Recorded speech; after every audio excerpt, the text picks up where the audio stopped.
Et on commence ces questions avec une question de Guillaume 1. N'y a-t-il pas un risque que AVB nous fasse une Bielsa à la deuxième journée du championnat du type, on m'a dit non, on m'a dit que on vendra pas de joueurs et du coup ils ont vendu Camara, Sanson, Kaletakar, ils ont recruté personne, je me barre. Il n'y a pas de risque possible. Je vois Bastien qui fait un Non, grand nom, Christophe aussi. Christophe, pourquoi il n'y a pas de risque? non, il est pas aussi frappé que même si c'est des disciples de Bielsa, c'est quelqu'un qu'il adore, mais il n'est pas frappé comme Marcelo Bielsa, avec qui tout était vraiment possible. Je pense que s'il s'engage à faire la saison, il va pas se barrer au bout de 2 journées, c'est certain. Enfin, je peux pas l'imaginer. Il a quitté Shanghai pour faire un Paris-Dakar. Hein. Oui, mais il faut reprendre Ouais, pour mais 2 saisons. bon, c'est pas pareil. Oui, Pas Bastien. pareil. Ouais, mais et puis même Romain. Bielsa, il est parti parce que il n'avait pas assuré qu'il prolongerait. Enfin, il y avait encore des négos 3 jours avant. Là, c'est pas une question de négo. Il a dit je fais la saison. Donc même Bielsa, si Bielsa s'engage en disant la saison prochaine je suis là, et puis que ça clôt les débats parce que le contrat est signé. Bielsa, il avait signé 1 an parce qu'il avait signé officiellement 2 ans, mais sur sa deuxième année, il y avait un salaire minimum parce que lui voulait s'engager qu'1 an. Donc là, c'est pareil. Là, non. Villas-Boas, il s'est engagé vraiment sur 2 ans. Donc, il n'y a pas C'était une question d'argent, Bielsa, tandis que là, Villas-Boas, c'est pas une question d'argent. Ok, messieurs. Un avis contraire, sinon on enchaîne. On enchaîne. Benito Child de AVB reste ok. Mais aura-t-on un été conflictuel entre héros et des joueurs qui veulent absolument rester? Une question intéressante. Question. Oui, qui veut prendre la parole? Allez-y. Ça, c'est possible, hein. Oui, vas-y, Christophe. Ça, c'est possible parce que bon, il y a quand même pas mal de choses qui ont fuité, notamment toutes les discussions qu'il y a eu entre Villas-Boas et les joueurs ces dernières semaines. Et c'est vrai qu'on a lu, on a beaucoup lu même sur ce sujet-là, que les joueurs justement lui avaient assuré qu'ils voulaient faire la saison avec lui en Ligue des Champions. Donc ça va être difficile pour Hérault et ceux qui seront chargés de faire le mercato et de faire rentrer un peu d'argent dans les caisses. De convaincre des joueurs qui n'ont pas envie de partir. Et oui, tu vois, imagine, tu as une offre. Il s'en va pas. Hérault, il doit vendre pour 60. Imagine, on lui ramène une offre mirobolante. Et le joueur et Villas-Boas disent non, on part pas. Ça peut faire des conflits. Hein. Il a raison, Benito, là, notre ami. Bien sûr. Si Camara a une grosse offre et par exemple, non, moi je reste encore 1 an, il restera encore 1 an. Évidemment. Ok. Enfin, moi, je pense quand même que ça dépend. Ça dépend des joueurs et effectivement, vous citiez Camara, il est jeune et il peut être dans cette logique-là. Après, je pense que sincèrement, d'autres joueurs se disent aussi que c'est un peu compliqué en ce moment et nous-mêmes le disons que c'est compliqué la situation olympique de Marseille avec un entraîneur qui reste 1 an, qui ne sait pas ce qu'il fera, qui partira certainement la saison d'après, des conflits avec le président. Donc, s'il y a une porte de sortie qui peut être intéressante, je suis pas certain qu'il y ait beaucoup d'autres de joueurs qui se disent non, je vais rester coûte que coûte. Mais ça dépend de la porte de sortie, Max. Ça dépend de la porte. C'est pour ça que s'il y a des portes de sortie. Si c'est la Juve, non, mais même si c'est des portes de sortie intéressantes en Angleterre, certains vont peut-être se poser la question 2 fois. Ouais, mais ils ont déjà des salaires anglais à l'OM, donc ça va être compliqué de les sortir. Mais c'est vrai ce que dit Max, parce que du coup, c'est vrai qu'il y a des joueurs comme Thauvin, Germain, voire Boubacar Camara, qui sont plus ou moins catégoriques en disant qu'ils vont rester à l'OM. Mais tu vois, un joueur comme Bounassar, dans certaines interviews, je l'ai trouvé un peu plus mesuré. Chez nous que lui, par exemple. Bon, ce qu'il disait que. Aussi, je pense. Hein. Qui voulait jouer la Ligue des Champions, bien sûr, avec l'OM, mais qui comprenait, qui savait aussi que l'OM avait certaines difficultés financières, et il sait quand même qu'il a une certaine valeur. On parle de certains clubs comme le FC Séville ou le Borussia Dortmund qui sont intéressés par son profil. Je pense que la porte de sortie, elle est un peu plus facile si tu signes dans un type de club comme le FC Séville ou le Borussia Dortmund. Oui, bien sûr. Ça, c'est un cas à part. Surtout qu'il n'a pas un énorme salaire. Il y a quelqu'un qui veut revenir. Allez, celui qui veut revenir, qu'il y revienne. À la question du collègue là, qui nous posait, c'est-à-dire les conflits. On peut quand même évidemment y penser parce qu'on se rappelle que l'année dernière, on a demandé gentiment à Strootman de se trouver un club, une porte de sortie. Donc il y a de fortes chances qu'on demande la même chose à certains bonhommes et qu'on renouvelle la demande d'ailleurs à Strootman. Oui. Et que les mecs te disent non. Déjà, je vous le dis. Conflits mercato, en fait, à tous les mercatos, tu as des conflits par définition. Oui, mais je vous le dis déjà. Je ne connais pas, moi, de mercato sans conflit. Tous ceux à qui il reste 1 an de contrat, à l'exception peut-être de Maxime Lopez, il va falloir, si on veut les faire partir, il va falloir qu'on trouve un magicien parce qu'ils veulent rester, ces mecs. Et c'est dans leur intérêt. Ils sont à l'OM. il y a un effectif court. Ils ont de fortes chances de jouer la Champions League, la plus belle des compétitions. Et l'année prochaine, ils auront de quoi négocier un contrat comme ils le veulent, avec prime à la signature, dans le club qu'ils veulent, dans le club qu'ils le souhaitent en tout cas. Donc je ne vois pas pour eux, à part peut-être Max Lopez, qui n'a pas une place de titulaire vraiment installée, et encore il est capable de rester aussi. Tous ces mecs-là, vous pouvez les éliminer de votre liste de ceux qui seront là pour enflouer les caisses. Quant aux autres, c'est ce que vous avez dit, il va y avoir des cas, ça va être au cas par cas. Par contre, un truc, rapidement, ça j'en suis certain, Villas-Boas n'aura pas son mot à dire là-dedans, ni du côté des joueurs, ni du côté des héros. Je pense que du côté des héros, parce qu'il n'a pas envie de lui parler, et du côté des joueurs, soit les mecs de eux-mêmes diront je veux rester avec toi André et jouer avec des champions, soit les mecs décideront dans leur grande générosité d'aider l'Olympique de Marseille. Ok, tiens, on a toujours une question sur Villas-Boas, on continue. C'est Job 13016. Pensez-vous que Villas-Boas aura son mot à dire dans le choix du directeur sportif, Romain Canuti? Oui, c'est aussi, ça fait partie du deal. Lui, il disait, il n'y a pas besoin de prendre un directeur du football, laissez-nous gérer tranquillou avec Zoubi, on va le faire.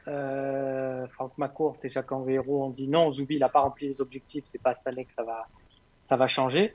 Mais pour autant, oui, dans le processus, il va rentrer là-dedans. Après, il faut voir. Je pense que la personne qui arrive va de toute façon tout faire pour se mettre Villas-Boas dans la poche. Donc, même s'il ne le connaît pas à première vue, il va tout faire pour l'amadouer, histoire de réussir son passage à Marseille. Tiens, puisque Villas-Boas, c'est incontournable. Petit tour de table, messieurs, puisque Droit au but nous demande qui voyez-vous au poste du Head of Football? Donc, on peut traduire par le directeur sportif élargi. Ouais. Tiens, Christophe, on va faire le tour de table. Tiens, si vous avez des idées, allez-y, c'est le moment. Christophe, qui tu vois qui tu vois d'autre, pardon, qui tu vois d'autre que Campos? Je t'ai eu. J'en vois pas d'autres. C'est mon rêve. J'adorerais que ce soit lui. Après, si c'est pas lui, il faudrait essayer de trouver un profil qui lui ressemble. Voilà, légal, ça serait impossible, mais en tous les cas, partir sur ce type de directeur sportif chercheur, un peu, tu vois. Kevin. Alors, sincèrement, je n'en ai aucune idée. Parce que c'est pas quelque chose sur lequel je me penche réellement au niveau des noms. Et je vais même te dire, dans des clubs qui travaillent très très bien, souvent on n'est même pas au courant réellement du nom de qui est le directeur sportif, à moins de faire certaines recherches. Dans certains clubs, voilà, on a toujours les Monkey, les Campos, tout ça qui sortent. Mais il y a d'autres clubs qui travaillent très bien, comme Leipzig, comme je t'ai dit, des clubs que j'aime beaucoup, comme Salzbourg. Sans pour autant, je ne pense pas que vous pouvez me donner le nom de leur directeur sportif. Donc c'est. Christophe a dit si. Vas-y, peut-être Chris est au courant, mais. Ouais, non, mais j'ai un trou. Là. Ah, t'as un trou. Ah, tu peux pas alors. Non, mais c'était. Non, mais dans le sens où ça. C'est celui qui va aller à Milan, là, qui faisait tout à Leipzig. Ouais, mais qui est un c'est ça. Et du coup, c'est un peu, voilà, s'il y a des clubs qui travaillent très bien, des fois, on n'est pas tellement au courant de qui est le directeur sportif. D'accord. Donc, à voir. Voilà, j'attends une surprise. Qui a d'autres noms à nous proposer? Tiens, Bastien, peut-être? Une idée? Bon, pas spécialement. Si vous n'avez pas d'idée, vous n'avez pas d'idée. Hein. Je suis pas fan du modèle Campos, moi. D'accord. Donc on aurait pu faire un duel avec Chris. C'est-à-dire, je suis fan de sa société. Parce que du coup je suis dedans maintenant et moi aussi je fais du scouting, donc je reconnais le talent qu'il a. Par contre, la manière dont il bosse avec les clubs, parce qu'il bosse avec les clubs, il bosse pas dans les clubs. Ouais. Je suis pas sûr que ce soit ce que j'aime dans le foot le plus, notamment dans le club que j'aime, c'est-à-dire l'OM. Après un Piqueux, très bien. Tiens, juste Piqueux, je cite Faboun qui nous parle de Piqueux aussi. Donc vas-y, donne-nous ton avis sur Piqueux. Il était très bon avec Axel Labatinière, qu'il a accompagné dans ses plus belles années à Angers, qui ensuite est parti au Red Star et qui vient de partir du Red Star. Alors, est-ce que c'est un indice sur le fait qu'il va suivre Piqueux dans sa prochaine aventure? Peut-être. Ah, mais nous, des petits yeux, là, comme sur Twitter. Pas mal. J'ai pas d'infos, mais voilà, je te mets les yeux. La Blatinière a quitté son poste la semaine dernière. Et pour moi, Piqueux est un bon gérant avec la Blatinière. Sans lui, je suis pas sûr que ce soit un super Ok, Bastien. La Blatinière qui avait des joueurs sous contrat à l'OM il y a une dizaine d'années qui s'occupaient. Tiens, Romain, justement. C'est agent de joueur. Très bien. Justement, mais il a le profil, Piqueux, parce que c'est vraiment un fan des stats, des datas, mais pourquoi pas des technologies. Donc, il a le profil. Piqueux, pourquoi pas? Moi, j'aimerais bien, en fait, au-delà de Piqueux ou autre chose, moi, j'aimerais bien, en fait, qu'on soit. C'est comme les joueurs. C'est comme Osimhen. Tu vois, j'aimerais bien qu'on aille le chercher en Belgique, qu'on n'attende pas qu'il expose à Lille. Et ben, pour le directeur sportif, j'aimerais la même chose. C'est-à-dire, j'aimerais qu'on prenne un mec qu'on n'est pas encore convaincu que ça soit. Voilà, Campos, tout ça, les mecs, on sait déjà que c'est des stars, ils ont peut-être un melon, tout ça. Ok, Romain. Qu'on aille chercher un directeur sportif prometteur par ses idées, par ses stats, par ses. Voilà. Ok. Pourquoi pas qui a qu'à Angers, entre guillemets. Tiens, on avait une question sur Basile Boli. C'est Val Benz qui nous demande on parlait récemment avec Boli, mais est-il possible qu'une personne sans qualification particulière se retrouve DG du sportif? On a compris que non. Non. On va enchaîner avec une autre question. C'est Big Juju 06. Salut. Est-ce que vous savez ce qui s'est dit lors de la réunion entre les supporters et Jacques-Henri Hérault? Alors, par contre, il y a une info importante. Oui. Je pense que vous l'avez mis sur le site, mais il faut le répéter. C'est que la réunion avait été prévue bien en amont du communiqué qui a été fait par les supporters. C'est important de le préciser. Tu sais ce qui s'y est dit, Bastien? Non. Et même si je savais, je ne vous aurais pas dit. Je te ah bon? Parce que si on me l'avait dit, je pense que ça aurait été sous le coup de n'en parle pas. Donc, non, bien sûr. Ouais, il y a beaucoup de tensions. Ce qu'il faut savoir, Romain, c'est qu'il y a beaucoup de tensions. Sur le sujet, c'est devenu très sensible parce que les dernières réunions, c'était devenu une habitude de retrouver un peu tout ce qui s'était dit dans la presse. Et ça a commencé un peu à attendre tout le monde, notamment du niveau des groupes de supporters, où tout le monde commence un peu à se regarder en chaîne de faïence en disant qui parle à qui. Donc voilà, ils sont plus dans un mouvement. Et même nous, du coup, dans cet intérêt-là, pour pas lancer, parce qu'on est quand même le site des supporters de l'OM, on est dans cette logique-là quand même d'être avec les supporters de l'OM. On n'a pas envie de lancer entre nous une chasse aux sorcières. Donc voilà, entre guillemets. Non, mais là, il s'agissait surtout de préparer la saison prochaine avec le déconfinement. Comment on va s'organiser? Est-ce qu'il y aura des huis clos, pas des huis clos? Comment ça va s'organiser en tribune? Bien sûr, voilà. Non, mais Christophe, si les gens vont au stade, oui, ça, Christophe, très bien. Non, mais ça, très bien.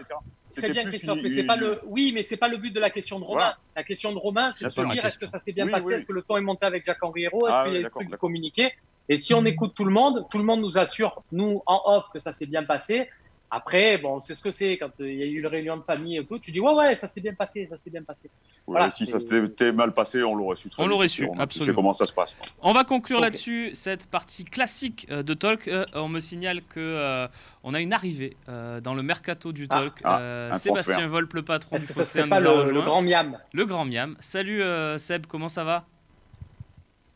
Ça va, écoutez, je vous écoute religieusement. Eh bien, tu sais quoi? Je vais te garder sous le coude parce que j'aurais dû arbitrer les grilles qui vont arriver, mais c'est encore mieux si c'est le patron du Phocéen qui arbitre. Donc, tu vas jouer le rôle d'arbitre si ça te convient, mon cher Seb. Le Grand Miam, pas de problème. Impeccable. Donc, je précise évidemment que pour ceux qui regardent en replay, l'émission s'arrête ici et que vous retrouverez les grilles à partir de lundi sur le Phocéen. Pour ceux qui sont en direct, c'est tout de suite, c'est maintenant, c'est les grilles. On y va tout de suite.